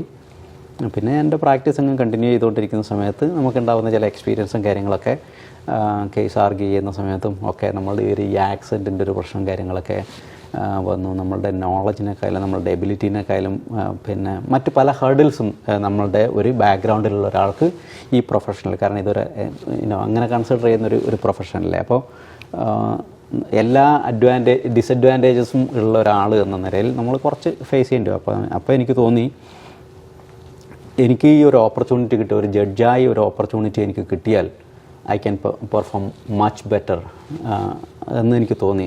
അത് മാത്രമല്ല, ഒരു നല്ല ജഡ്ജ് എങ്ങനെ ആവണമെന്ന് നമുക്ക് കാണിച്ചു കൊടുക്കാനുള്ള ഒരു അവസരം കൂടി ആവാൻ സാധ്യതയുണ്ട് എന്ന് തോന്നിയതിൻ്റെ അടിസ്ഥാനത്തിലാണ് ഞാൻ മത്സരിക്കാൻ തീരുമാനിച്ചത്. 2020 ഞാൻ വേറൊരു ഡിസ്ട്രിക്ട് കോർട്ടിലേക്ക് മത്സരിച്ച് പിന്നെ പ്രൈമറിയിൽ ഫസ്റ്റ് റൗണ്ടിൽ ടോപ്പ് 2 വന്ന്, പക്ഷേ റൺ ഓഫിൽ ഞാൻ പരാജയപ്പെട്ടു. പിന്നീടാണ് ഞാൻ ഈ കോടതിയിലേക്ക് മത്സരിക്കാൻ തീരുമാനിച്ചത്. അപ്പോൾ ഇൻകംബൻറ്റ് ഡെമോക്രാറ്റിക് പ്രൈമറിയിലാണ് ഞാൻ മത്സരിച്ചത്. ഡെമോക്രാറ്റിക് ജഡ്ജായിരുന്നു ഈ കോർട്ടിൽ അന്ന് ഉണ്ടായിരുന്നത്. അപ്പോൾ അദ്ദേഹത്തിനെതിരെ ഡെമോക്രാറ്റിക് പ്രൈമറിയിൽ മത്സരിക്കുമ്പോൾ എന്നെ സപ്പോർട്ട് ചെയ്യാൻ പാർട്ടിയിലായാലും അന്നത്തെ ഇലക്റ്റഡ് ഒഫീഷ്യൽസിൻ്റെ ഗ്രൂപ്പിലായാലും ഒരാളും ഉണ്ടായിരുന്നില്ല. ആകെ എൻ്റെ കുറേ സുഹൃത്തുക്കളും പിന്നെ എന്നെ സഹായിക്കുന്ന കുറേ ആളുകളും എന്നെ സ്നേഹിക്കുന്ന കുറേ ആളുകളും മാത്രമാണ് എന്നെ സപ്പോർട്ട് ചെയ്യാനുണ്ടായിരുന്നത്. എസ്റ്റാബ്ലിഷ്മെൻറ്റ് കംപ്ലീറ്റ് എനിക്കെതിരായിരുന്നു. കാരണം സ്വാഭാവികമായിട്ട് അങ്ങനെ ഉണ്ടായിരുന്നു. കാരണം സിറ്റിംഗ് ജഡ്ജിനെതിരായിട്ടാണ് ഞാൻ മത്സരിക്കുന്നത് അതേ പാർട്ടിയിൽ നോമിനേഷന് വേണ്ടിയിട്ട്. അപ്പോൾ പക്ഷേ നല്ല മാർജിനിൽ എനിക്ക് ജയിക്കാൻ പറ്റി. അപ്പോൾ അന്ന് വന്നിട്ടുള്ള ചില പിന്നെ അഭിപ്രായങ്ങളൊക്കെ എൻ്റെ പേരൊരു പ്രശ്നമാണ്, എൻ്റെ കളറൊരു പ്രശ്നമാണ്, എൻ്റെ ആക്സെൻ്റ് ഒരു പ്രശ്നമാണ്. അതൊക്കെ ഒരു ജെന്യൂനായിട്ടുള്ള കൺസേൺസ് ആയിരുന്നു എന്ന് എനിക്കറിയാം. പക്ഷേ ഒരു ഇത്ര മഹത്തായ ഒരു ജനാധിപത്യ രാജ്യത്ത് ആ കൺസെപ്റ്റ് കൊണ്ട് പോകുന്ന ഒരു പാർട്ടി എന്ന നിലയിൽ ഡെമോക്രാറ്റിക് പാർട്ടിക്കകത്ത് അങ്ങനെയുള്ളൊരു ഇതുണ്ടാകാൻ പാടില്ല എന്നൊരു ധാരണയിൽ. അപ്പോൾ അതാണ് പിന്നെ വസ്തുതയെങ്കിൽ എന്നാൽ അത് ജനങ്ങൾ തീരുമാനിക്കട്ടെ എന്നൊരു ധാരണയിലാണ് ഞാൻ മത്സര രംഗത്തേക്ക് പോയത്. പക്ഷേ എൻ്റെ കാഴ്ചപ്പാടായിരുന്നു ശരി. ഈ രാജ്യത്തെ വലിയ വിഭാഗം ജനങ്ങൾ, എസ്പെഷ്യലി ഡെമോക്രാറ്റിക് പാർട്ടിയിലെ ആളുകൾ ഒരു മറ്റെന്തിനേക്കാളും അതീതമായി നിങ്ങളുടെ ജെന്യൂനിറ്റി, നിങ്ങളുടെ ഓണസ്റ്റി, നിങ്ങളുടെ എബിലിറ്റി, അതൊക്കെയാണ് അവർ നോക്കുന്നത്. നിങ്ങൾ ഒരു നല്ല ജഡ്ജാവാൻ സാധ്യതയുണ്ടെങ്കിൽ നിങ്ങളുടെ മറ്റേത് പിന്നെ വീക്ക്നെസ്സും പോരായ്മകളും ഓവർലുക്ക് ചെയ്യാൻ, അത് മാറ്റി നിർത്തി നിങ്ങളുടെ കഴിവിനെ അംഗീകരിക്കാൻ കഴിയുന്നൊരു സമൂഹമാണ് ഇവിടെ ഉള്ളതെന്ന് തെളിയിക്കുന്നതായിരുന്നു എൻ്റെ പ്രൈമറി ജയം.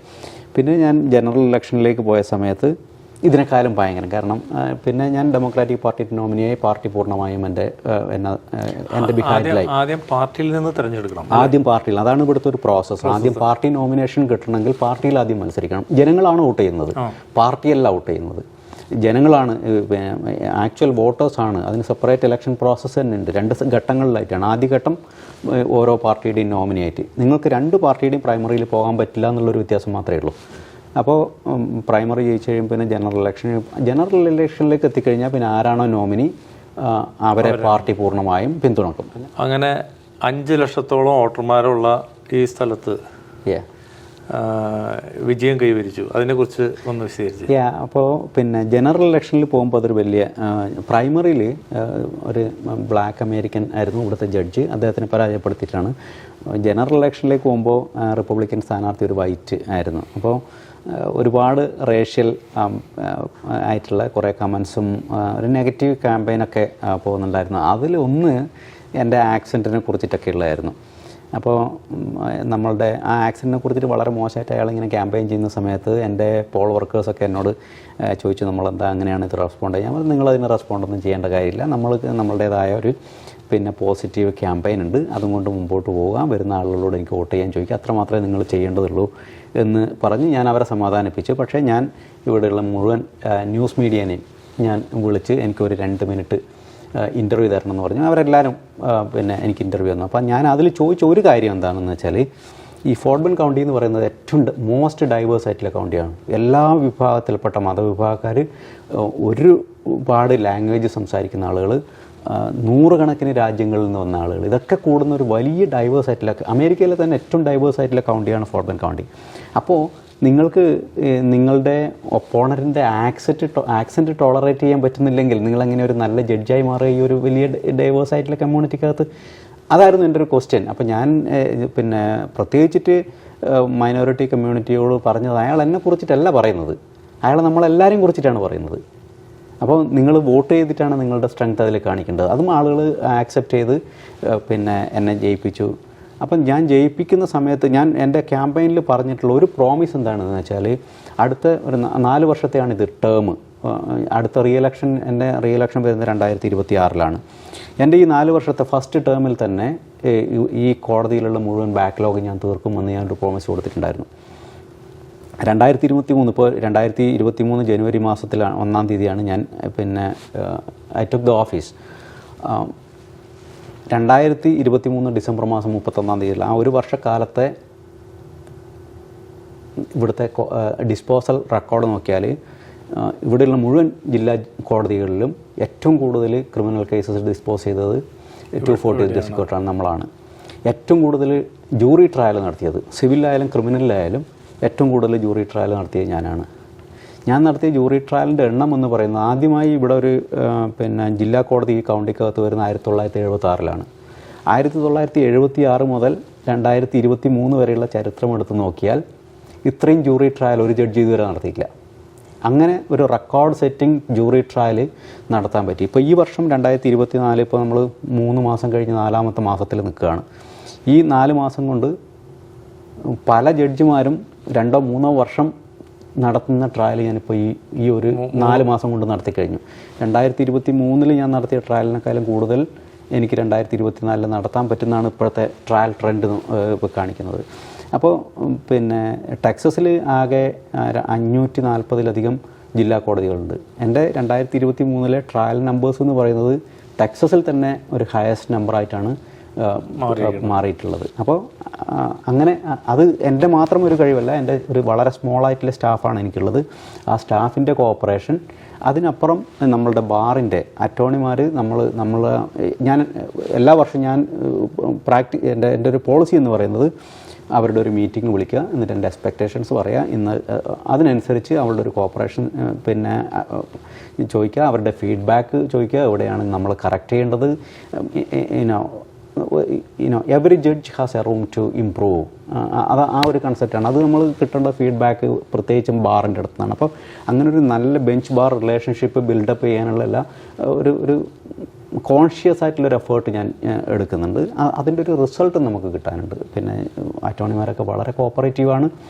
അവർ നമുക്ക് എല്ലാ തരത്തിലുള്ള ഇപ്പോൾ പിന്നെ ഡെഡ് ലൈൻ ആയാലും നമ്മൾ പറയുന്ന കാര്യങ്ങൾക്കനുസരിച്ചിട്ട് മൂവ് ചെയ്യാൻ, ഈ ഡോക്കറ്റ് മൂവ് ചെയ്യാനുള്ള എല്ലാ ഹെൽപ്പും അവർ ചെയ്യുന്നുണ്ട്. അപ്പോൾ അങ്ങനെ ഒരു നല്ല പിന്നെ ഒരു എൻ്റെ പ്രോമിസസ് ഫുൾഫിൽ ചെയ്യാൻ പറ്റുന്ന ഒരു ഗ്രൗണ്ട് ഉണ്ടാക്കാനും അതിനനുസരിച്ചിട്ട് മുമ്പോട്ട് പോകാനും എനിക്ക് കഴിയുന്നുണ്ട് എന്നാണ് എനിക്ക് തോന്നുന്നത്. ജില്ലാ കോർട്ടിലെ ആദ്യത്തെ മലയാളി ജഡ്ജിയാണെന്ന് വിചാരിക്കുന്നു അല്ലേ? അമേരിക്കയിൽ തിരഞ്ഞെടുക്കപ്പെട്ട ആദ്യത്തെ മലയാളി ജില്ലാ ജഡ്ജാണ് ഞാൻ. പക്ഷേ ഇത് അവസാനത്തേതാവരുത് എന്നുള്ളതാണ് എൻ്റെ ആഗ്രഹം. കാരണം നമുക്ക് ഒരുപാട് പൊട്ടൻഷ്യൽസ് ഉണ്ട്. നമ്മളുടെ ഒരുപാട് പുതിയ, ഇപ്പം ഞാൻ ഫസ്റ്റ് ജനറേഷൻ. അതിനിടയ്ക്ക് ഞാൻ കാര്യം ചോദിച്ചോട്ടെ, ഇപ്പോൾ എനിക്ക് തോന്നുന്ന കാര്യം ഒന്നുമില്ല എന്നൊക്കെ പറഞ്ഞാലും ഒരു ഇന്ത്യൻ എന്ന രീതിയിലും നമ്മുടെ കളറ് ഇതൊക്കെ വെച്ച് നോക്കുമ്പോൾ അമേരിക്കയിൽ ഈ ഒരു പൊസിഷനിലേക്ക് കയറി വരാമെന്ന് പറഞ്ഞാൽ അതൊരു ബുദ്ധിമുട്ട് തന്നെയല്ലേ? എന്നെ സംബന്ധിച്ചിടത്തോളം അതൊരു വലിയ ഹാർഡിലായിരുന്നു. കാരണം എന്താണെന്ന് വെച്ചാൽ ഞാൻ ഫസ്റ്റ് ജനറേഷനാണ്. ഞാൻ 2007 അവസാനം ഇവിടെ വന്നാലും ഞാൻ സിറ്റിസൺഷിപ്പ് എടുക്കാൻ എനിക്ക് വേണമെങ്കിൽ 2012 ഇവിടുത്തെ സിറ്റിസൺ ആവായിരുന്നു. ആ സമയത്ത് ഞങ്ങളിങ്ങനെ ഡിബേറ്റ് ചെയ്യണം, ഇവിടെ നിൽക്കണോ പോകണോ എന്ന ഒരു ഡിബേറ്റിലായിരുന്നു ഞാനും എൻ്റെ ഫാമിലിയും. പക്ഷേ 2015 കുട്ടികളൊക്കെ സ്കൂളിലൊക്കെ പോയി തോന്നുമ്പോൾ നമുക്ക് മനസ്സിലായി ഇനി ഒരു തിരിച്ചുപോക്ക് വലിയ പ്രയാസമാണ്, ഇവിടെ തന്നെ ആയിരിക്കും അവരുടെ ലൈഫ്.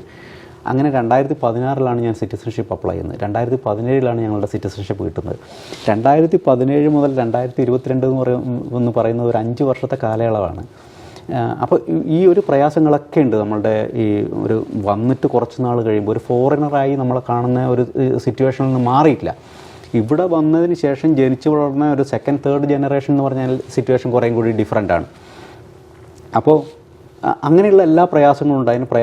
ഒരുപാട് പ്രയാസങ്ങളെ അഭിമുഖീകരിച്ചുകൊണ്ട് മാത്രമേ നമുക്ക് ഈ ഒരു ജേണി നടത്താൻ പറ്റുള്ളൂ. പക്ഷേ ഇതിൻ്റെ ഒരു ഗുണഭാഗം എന്താണെന്ന് വെച്ചാൽ ഇനിയുള്ളൊരു ജനറേഷന് ഇത്രയേറെ പ്രയാസം അനുഭവിക്കേണ്ടി വരില്ല. ഇത് അവർക്കൊരു കോൺഫിഡൻസ് കൊടുക്കാൻ, അവർക്കൊരു ഇൻസ്പിറേഷൻ കൊടുക്കാൻ, ഒരു മോട്ടിവേഷൻ, ഈ Surendran can do it, I can do it എന്ന് പറയാൻ കഴിയുന്ന ഒരു നിലയിലേക്ക് കാര്യങ്ങൾ മാറി. അതൊരു നല്ല ഇതാണ്. പിന്നെ വേറൊന്ന്, ഇത്രയൊക്കെ ഉണ്ടെങ്കിലും ഇവിടെ ഒരു റേഷ്യൽ ഡിസ്ക്രിമിനേഷൻ, ഇങ്ങനെ ലാംഗ്വേജിൻ്റെ ഇഷ്യൂസ്, കളറ്, ഇതൊക്കെ ഉണ്ടാവുമ്പോഴും ഒരു കാര്യം നമ്മൾ മനസ്സിലാക്കേണ്ടത്, ഒരു ആക്സെപ്റ്റൻസ് കൂടി ഈ രാജ്യത്തുണ്ട്. കാരണം ഈ 2017 2022 ഈ ഒരു 5 വർഷക്കാലം കൊണ്ട് ഡിസ്ട്രിക്ട് ജഡ്ജി എന്നുള്ള ഒരു ഹൈ പൊസിഷനിലേക്ക് ഒരു ഇന്ത്യൻ അമേരിക്കന് എത്താൻ പറ്റുമെങ്കിൽ ഈ സൊസൈറ്റി അത് ആക്സെപ്റ്റ് ചെയ്യുന്നുണ്ടല്ലേ. അത് ഈ രാജ്യത്തല്ലാതെ മറ്റെവിടെയും നടക്കില്ല. നമ്മളൊന്ന് ആലോചിച്ച് നോക്കി, ലോകത്തെ ഏത് രാജ്യത്ത് പോയാലും മറ്റൊരു രാജ്യത്ത് നിന്ന് മൈഗ്രേറ്റ് ചെയ്ത് ഈ ഒരു ചുരുങ്ങിയ കാലം കൊണ്ട് ഇത്ര വലിയൊരു പൊസിഷനിലേക്ക് ഒരാളെ ഇലക്ഷനിലൂടെ തിരഞ്ഞെടുക്കുക എന്ന് പറയുന്നത് അസംഭവ്യമാണ്. ഇവിടെ മാത്രമേ നടക്കുള്ളൂ. അപ്പോൾ നമ്മളുടെ ഒരു പ്രയത്നം അതിലുണ്ട്, നമ്മളുടെ ഒരു ഹാർഡ് വർക്ക് അതിനകത്തുണ്ട്, നമ്മളുടെ ഒരു ഡിറ്റർമിനേഷൻ അതിനകത്തുണ്ട്. അതോടൊപ്പം തന്നെ ഈ സൊസൈറ്റിയുടെ ഒരു ആക്സെപ്റ്റൻസ് മെൻറ്റാലിറ്റിയും കൂടി അതിനകത്തുണ്ട്. അപ്പോൾ അത് നമ്മൾ കാണാതെ പോകാൻ പാടില്ല. നമ്മളുടെ ഈ ക്രിറ്റിസിസമൊക്കെ അവിടെ ഉണ്ടാകുമ്പോഴും ഈ സൊസൈറ്റിയുടെ ഒരു നല്ല വശമാണത്. ഒരു മഹാഭൂരിപക്ഷം വരുന്ന ഒരു ജനവും ഇതൊക്കെ ആക്സെപ്റ്റ് ചെയ്യാൻ റെഡിയാണ്. ഇത് പിന്നെ നമ്മളുടെ കോർട്ട് റിപ്പോർട്ടർ ഇരിക്കുന്ന ഏരിയ ആണ്. അവരാണ് ഈ കോർട്ടിലെ മുഴുവൻ പ്രൊസീഡിങ്സ് നടക്കുന്ന സമയത്ത് അവരത് പിന്നെ എടുക്കണം. ഓപ്പൺ കോർട്ടാണ്. അപ്പോൾ കോർട്ട് റിപ്പോർട്ടർ കംപ്ലീറ്റ് കാര്യങ്ങളും ചെയ്യും. ഇതാണ് നമ്മളുടെ വിറ്റ്നസ് സ്റ്റാൻഡ്. അപ്പോൾ ഇവിടുന്ന് സത്യം ചെയ്ത് അവരവിടെ പോയിരുന്ന് അവിടെ ഇരിക്കും. ഈ 2 ടേബിൾ എന്ന് പറയുന്നത് പിന്നെ സിവിൽ കേസ് അതെങ്കിൽ പ്ലെയിൻറ്റിഫ് ഇവിടെ ഇരിക്കും, ഡിഫൻഡൻ്റ് ഇവിടെ ഇരിക്കും. ക്രിമിനൽ കേസ് അതെങ്കിൽ പ്രോസിക്യൂഷൻ ഇവിടെ, ഡിഫൻസ് കൗൺസിൽസ് അവരുടെ കക്ഷികൾ ഇവിടെ. അത് നമ്മളുടെ ബെയിലിഫിൻ്റെ പിന്നെ ഇതാണ്.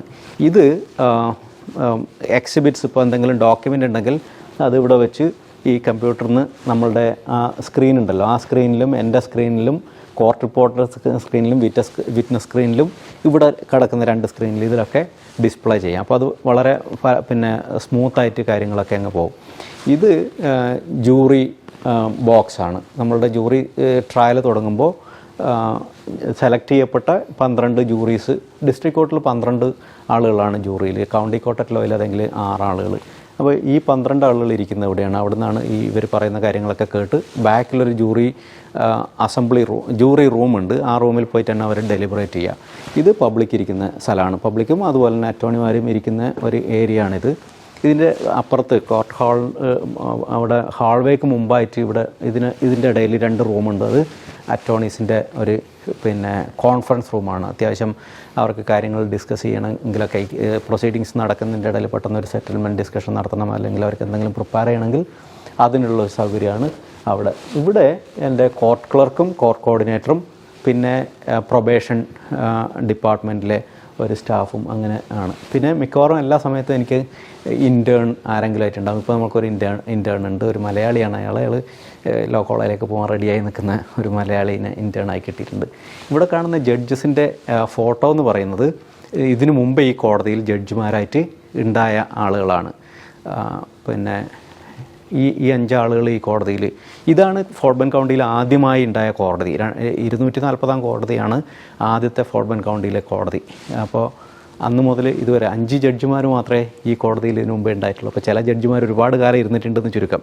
ഈ കാണുന്നതാണ് ജയില്. ഇപ്പോൾ ഈ ജയിലിൻ്റെ ഇപ്പുറത്ത് റോഡുണ്ട്. ഈ ജയിലിൻ്റെ അടിയിലൂടെ ഒരു തുരങ്കം ഉണ്ടാക്കിയിട്ട് ആ തുരങ്കത്തിലൂടെയാണ് ഈ കാണുന്ന കോർട്ടിലേക്ക് പോലീസുകാർ കൊണ്ടുവരുന്നത്. എന്നിട്ട് ഇതിനകത്തുള്ള ഓരോ കോടതി റൂമുകളിലേക്കും പബ്ലിക്കായിട്ട് യാതൊരു ബന്ധമില്ലാതെ ഈ തുരങ്കത്തിലൂടെ കോടതി റൂമുകളിലേക്ക്, ഓരോ റൂമുകളിലേക്കും ഈ തുരങ്കത്തിൽ നിന്ന് വഴികളുണ്ട്. അപ്പോൾ ഓരോ കോടതി റൂമുകളിലേക്കും പബ്ലിക്കായിട്ട് യാതൊരു ബന്ധമില്ലാതെ കുറ്റവാളികളെ ഈ ഡോറിലൂടെയാണ് കോടതി റൂമിലേക്ക് കൊണ്ടുവരുന്നത്. ഈ കാണുന്നൊരു പിന്നെ ഇതുണ്ടല്ലോ, ഈ ഡോറ് പോലെ, അതുവഴിയാണ് അവരെ കൊണ്ടുവരുന്നത്. അവരുടെ ഒരു ഹോൾഡ് ഉണ്ട്.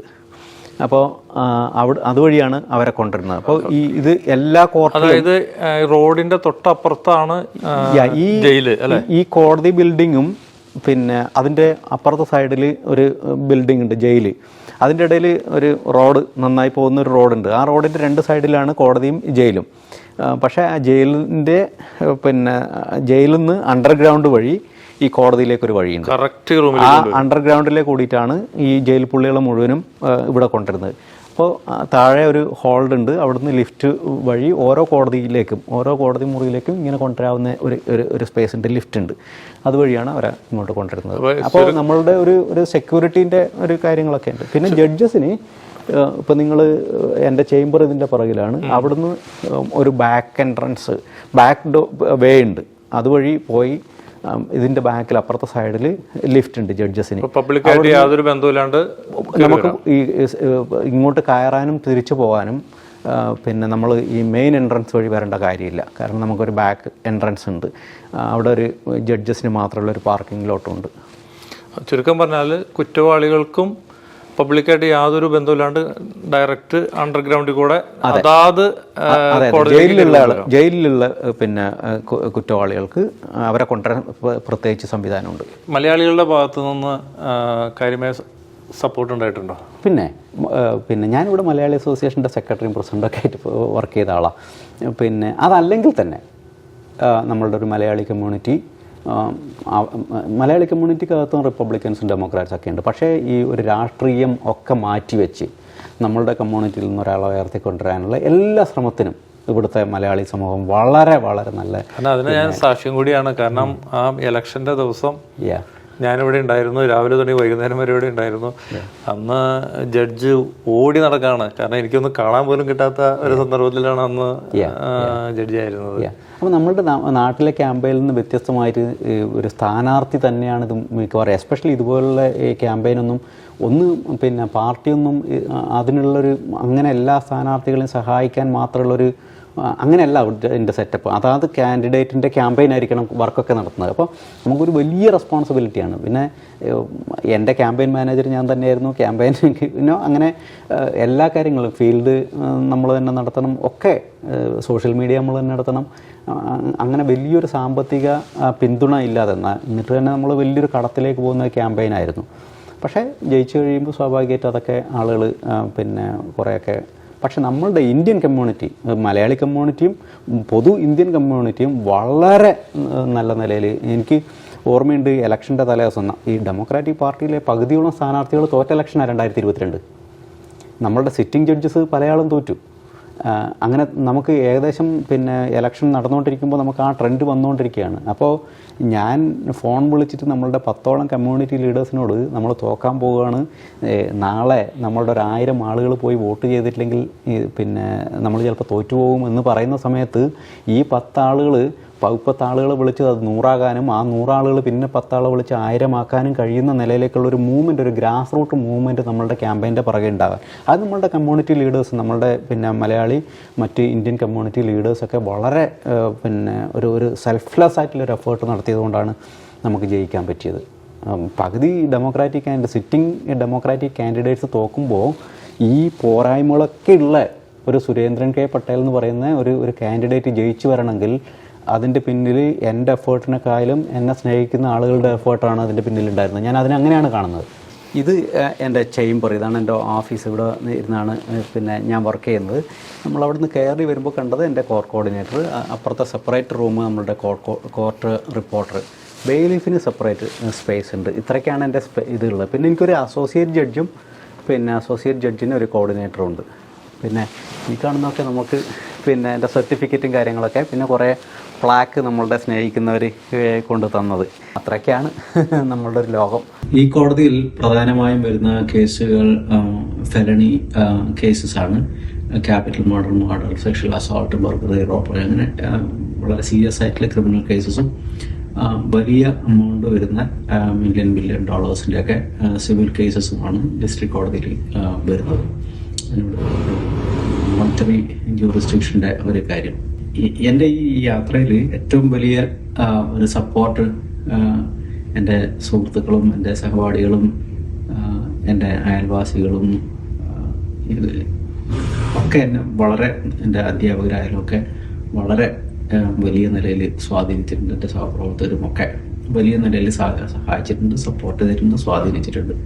പക്ഷേ എൻ്റെ ഈ യാത്ര വിജയകരമായി മുന്നോട്ട് പോകാൻ സഹായിച്ച ഏറ്റവും പ്രധാനപ്പെട്ട ഒരു ഘടകം എന്ന് പറയുന്നത് എൻ്റെ കുടുംബമാണ്. എൻ്റെ സഹോദരങ്ങളായാലും അതിൽ ഏറ്റവും പ്രധാനപ്പെട്ടത് എൻ്റെ വിവാഹ ജീവിതത്തിന് മുമ്പ് വരെയുള്ള ഘട്ടത്തിൽ ഏറ്റവും കൂടുതൽ സഹായിച്ച എൻ്റെ സഹോദരങ്ങളും, വളരെ പ്രധാനപ്പെട്ട എൻ്റെ അമ്മ, ഒരു ത്യാഗത്തിൻ്റെയും സഹനത്തിൻ്റെ ഒക്കെ ഒരു പര്യായമാണ് എൻ്റെ അമ്മ. ഒരു പരാതിയില്ലാതെ എല്ലാ വിഷമങ്ങളും സഹിച്ച് ഞങ്ങളെ വളർത്തിയ അമ്മയുടെ ഒരു വലിയ സ്വാധീനം എൻ്റെ ജീവിതത്തിൽ ഉണ്ടായിട്ടുണ്ട്.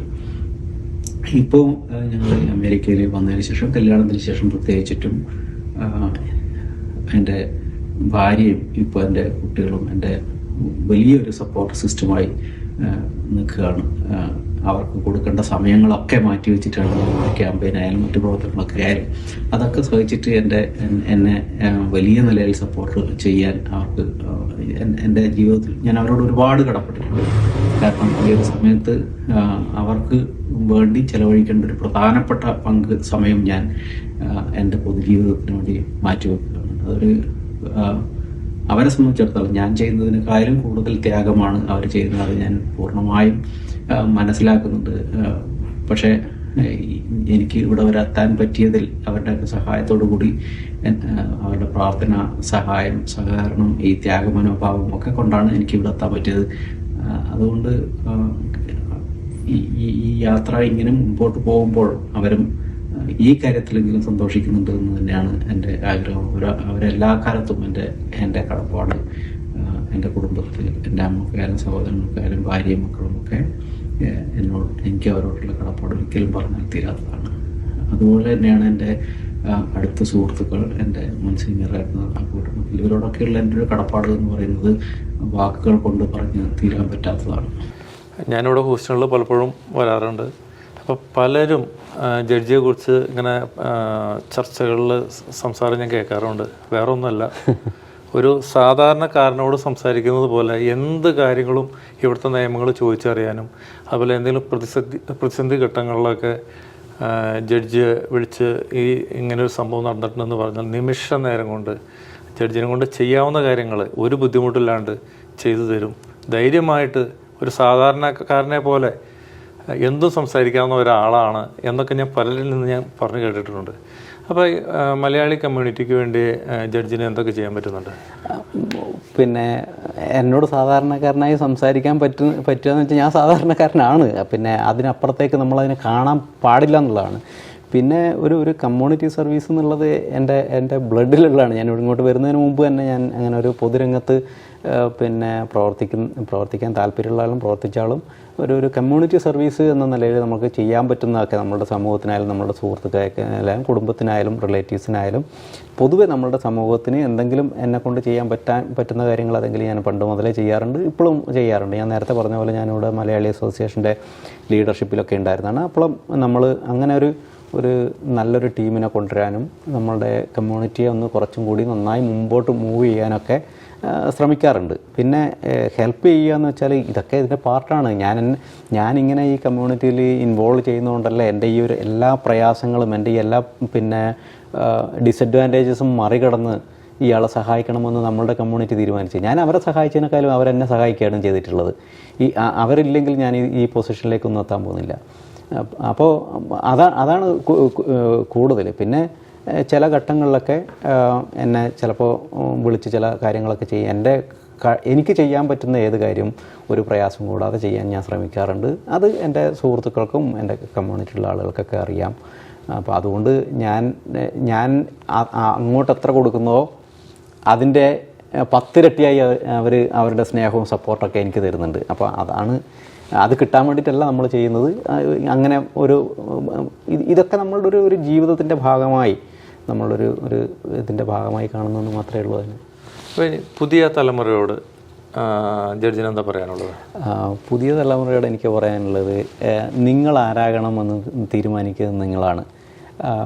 വലിയ സ്വപ്നങ്ങൾ കാണുക, ആ സ്വപ്നത്തിൻ്റെ സാക്ഷാത്കാരത്തിന് വേണ്ടി ഒരു ദൃഢനിശ്ചയത്തോടു കൂടിയിട്ടുള്ളൊരു മുന്നോട്ട് പോക്ക് നിങ്ങൾ നടത്താൻ തീരുമാനിച്ചാൽ നിങ്ങളെ തടയാൻ ഈ ലോകത്തെ ഒരു ശക്തിക്കും കഴിയില്ല എന്നുള്ളതാണ് എൻ്റെ അനുഭവത്തിൽ നിന്ന് ഞാൻ മനസ്സിലാക്കിയത്. അതുകൊണ്ട് വീണ്ടും ഞാൻ പറയുകയാണ്, നിങ്ങൾ ആരാകണം എന്ന് തീരുമാനിക്കുന്നത് നിങ്ങളാണ്. പിന്നെ ഏറ്റവും പ്രധാനപ്പെട്ട കാര്യം, ഏത് ഉന്നതിയിലെത്തിയാലും ഒരു നല്ല മനുഷ്യനായിരിക്കുക എന്നുള്ളതാണ്. അങ്ങനെ ഒരു നല്ല മനുഷ്യനാകാൻ നിങ്ങൾക്കും എനിക്കും എല്ലാവർക്കും കഴിയട്ടെ എന്നുള്ളതാണ് എൻ്റെ ആഗ്രഹം. Thank you. ഈ തിരക്കുള്ള സമയത്ത് അതും ഒരു ഗ്യാപ്പാണ്, ആ കറക്റ്റ് ആ 1 മണിക്കൂർ ചെറിയൊരു ഗ്യാപ്പ് കിട്ടിയപ്പോൾ ഇങ്ങനെ ഒരു അവസരം ഉണ്ടാക്കി തന്നതിന് പ്രത്യേകം നന്ദി പറയുന്നു. Thank you so much. No problem. Thank U.